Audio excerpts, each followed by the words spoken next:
Welcome to Cocoa Club. Cocoa Club is a radio program put on by the Hotchkiss Library of Sharon and Robin Hood Radio.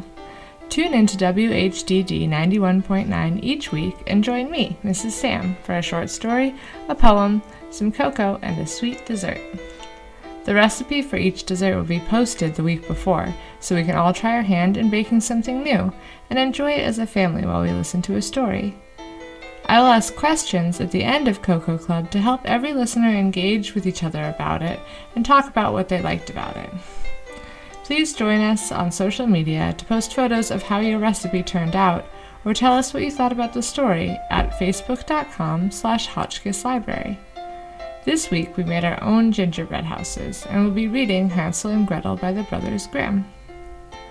The Brothers Grimm, otherwise known as Jacob Grimm and Wilhelm Grimm, were German librarians who also specialized in philology, which is the study of language and historical texts. During the early 19th century, they became interested in cultural research and began to collect and publish local folklore. Hansel and Gretel by the Brothers Grimm. Hard by a great forest dwelt a poor woodcutter with his wife and his 2 children. The boy was called Hansel and the girl Gretel. He had little to bite and to break, and once, when great dearth fell on the land, he could no longer procure even daily bread. Now when he thought over this by night in his bed, and tossed about in his anxiety, he groaned and said to his wife, "What is to become of us? How are we to feed our poor children, when we no longer have anything even for ourselves?" "I'll tell you what, husband," answered the woman. "Early tomorrow morning we will take the children out to the forest, to where it is the thickest. There we will light a fire for them, and give each of them one more piece of bread, and then we will go to our work and leave them alone. They will not find the way home again, and we shall be rid of them." "No, wife," said the man, "I will not do that. How can I bear to leave my children alone in the forest? The wild animals would soon come and tear them to pieces."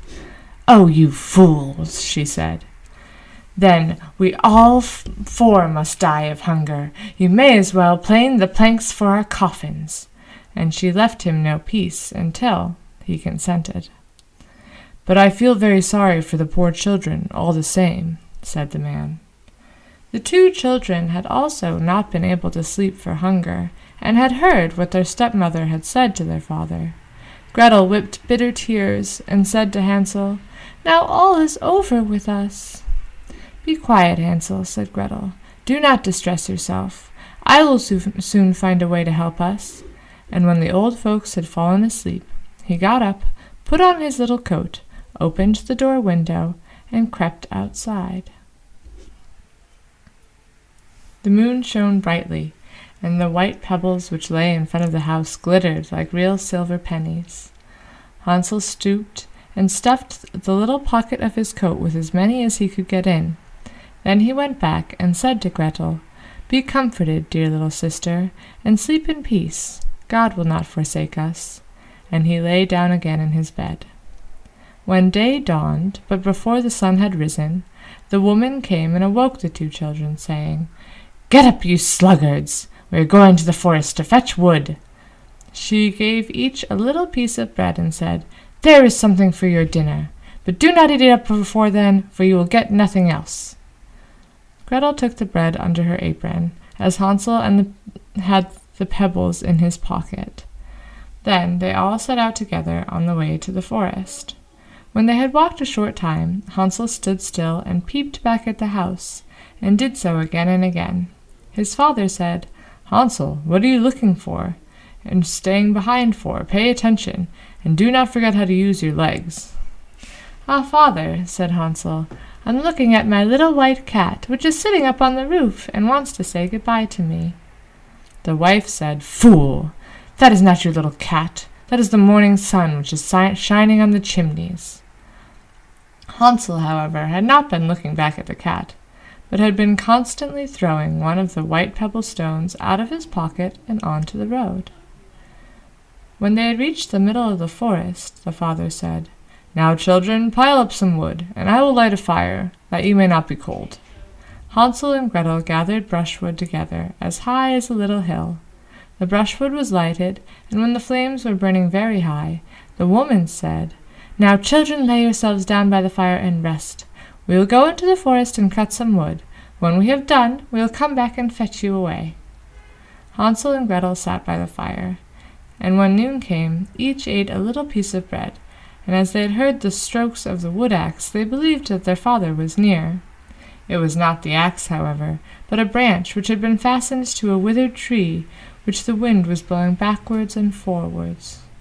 And as they had been sitting such a long time, their eyes closed with fatigue, and they fell fast asleep. When at last they awoke, it was already a dark night. Gretel began to cry and said, "How will we get out of the forest now?"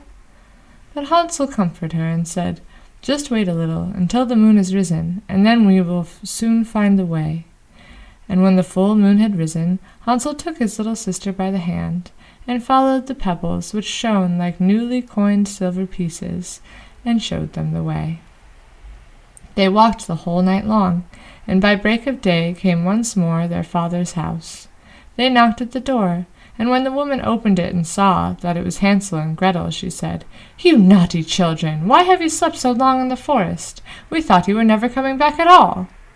The father, however, rejoiced, for it had cut him to the heart to leave them behind alone. Not long afterwards, there was once more great dearth throughout the land, and the children heard their mother saying at night to their father, "Everything is eaten again. We have 1/2 loaf left, and that is the end. The children must go. We will take them farther out into the wood, so that they will not find their way back again. There is no other means of saving ourselves." The man's heart was heavy, and he thought, "It would be better for you to share the last mouthful with your children." The woman, however, would listen to nothing that he had to say, but scolded and reproached him. He who says A must say B likewise, and as he had yielded the first time, he had to do so a second time also. The children, however, were still awake and had heard the conversation. When the old folks were asleep, Hansel again got up and wanted to go out and pick up pebbles as he had done before, but the woman had locked the door, and Hansel could not get out. Nevertheless, he comforted his little sister and said, "Do not cry, Gretel. Go to sleep quietly. The good God will help us." Early in the morning came the woman, and took the children out of their beds. Their piece of bread was given to them, but it was still smaller than the time before. On the way into the forest, Hansel crumbled his in his pocket, and often stood still and threw a morsel on the ground. "Hansel, why do you stop and look around?" said the father. "Go on." "I'm looking back at my little pigeon which is sitting on the roof and wants to say good-bye to me," answered Hansel. "Fool!" said the woman. "That is not your little pigeon. That is the morning sun that is shining on the chimney." Hansel, however, little by little, threw all the crumbs on the path. The woman led the children still deeper into the forest, where they had never in their lives been before. Then a great fire was again made, and the mother said, "Just sit there, you children, and when you are tired you may sleep a little. We are going into the forest to cut wood, and in the evening, when we are done, we will come and fetch you away." When it was noon, Gretel shared her piece of bread with Hansel, who had scattered his by the way. Then they fell asleep, and evening passed, but no one came to the poor children.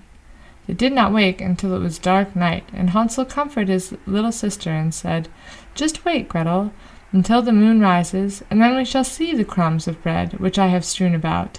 They will show us our way home again." When the moon came and they set out, they found no crumbs, for the many thousands of birds which fly about in the woods and fields had picked them all up. Hansel said to Gretel, "We shall soon find the way." But they did not find it.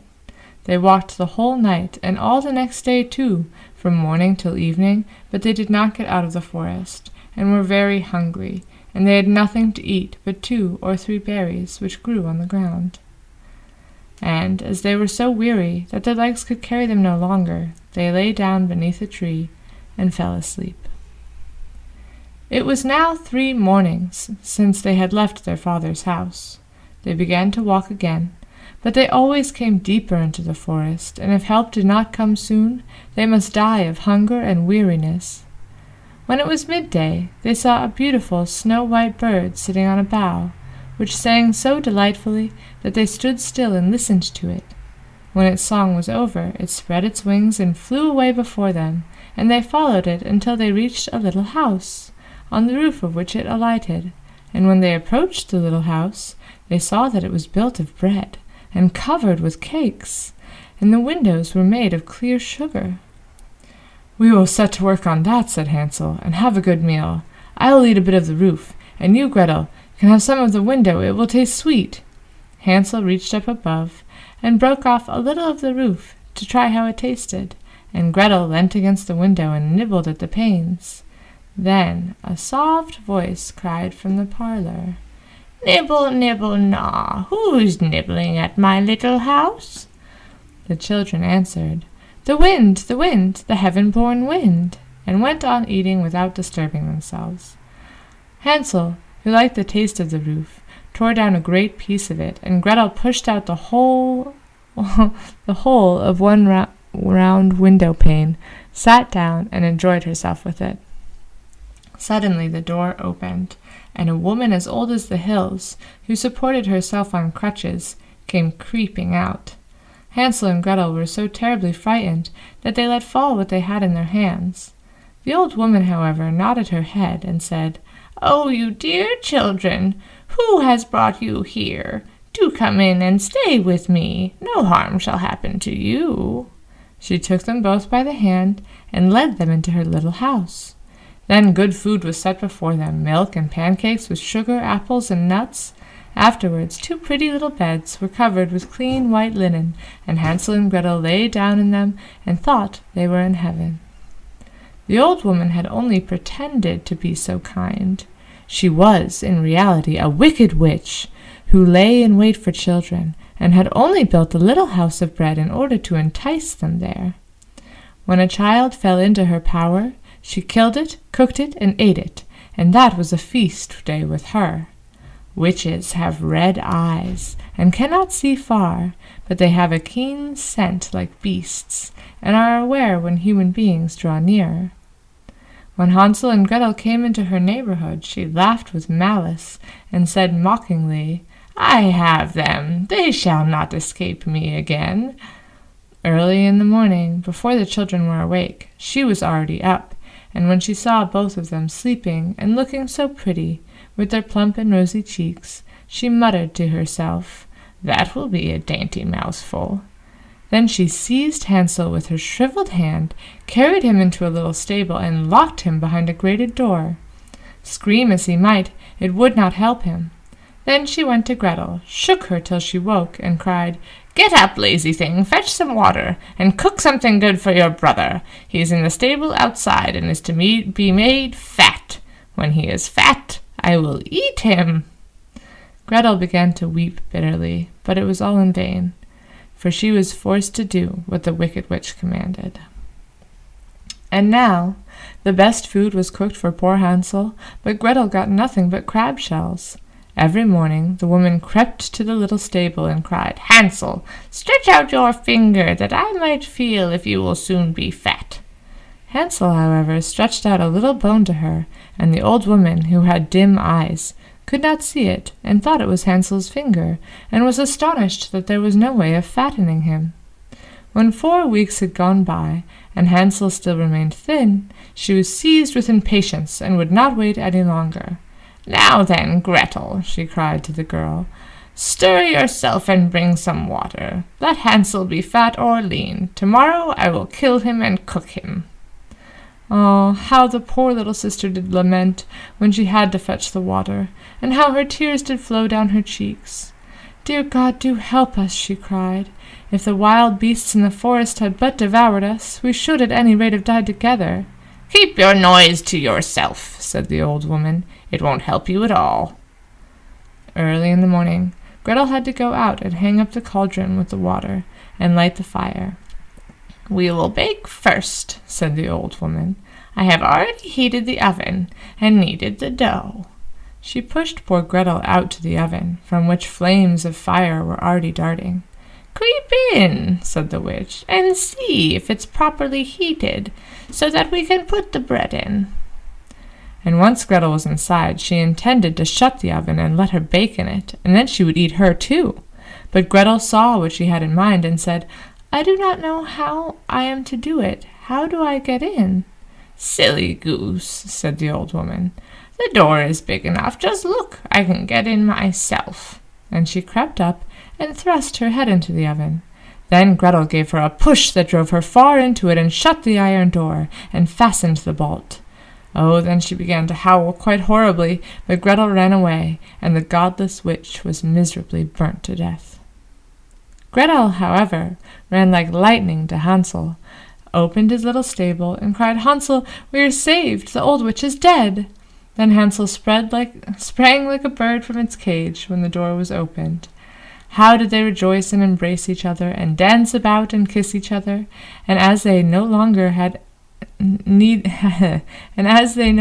any need to fear her, they went into the witch's house, and in every corner there stood chests full of pearls and jewels. "These are far better than pebbles," said Hansel, who thrust into his pockets whatever he got in, and Gretel said, "I too will take something home with me," and filled her pinafore full. "But now we must be off," said Hansel, "that we may get out of this witch's forest." When they had walked for a short time, the forest seemed to become more and more familiar to them, and at length they saw afar their father's house. Then they began to run, rushed into the parlor, and threw themselves round their father's neck. The man had not known one happy hour since he had left the children in the forest. The woman, however, was dead. Gretel emptied her pinafore until pearls and precious stones ran about the room, and Hansel threw one handful after another out of his pocket to add to them. Then all the anxiety was at an end, and they lived together in perfect happiness. My tale is done. There runs a mouse. Whoever catches it may make himself a big fur cap out of it. The end. So this week, our poem is actually an excerpt from another Brothers Grimm story. The Brothers Grimm would listen to folk tales, which were often told orally. That means using voices instead of writing them down. They did not have a collection of poetry, but this was from one of their other stories. Here it goes. Merrily the feast I'll make, today I'll brew, tomorrow bake. Merrily I'll dance and sing, for next day will a stranger bring. Little does my lady dream, Rumpelstiltskin is my name. And here are our discussion questions. So, what would you do if you came upon a house made of candy? And also, what qualities do you think made the children's mother so cruel? Thank you for joining me this week for Cocoa Club. Cocoa Club is hosted by the Hotchkiss Library of Sharon and Robin Hood Radio. The sounds heard in this reading are from freesound.org. I'm Mrs. Sam, and I hope you'll tune in again next week.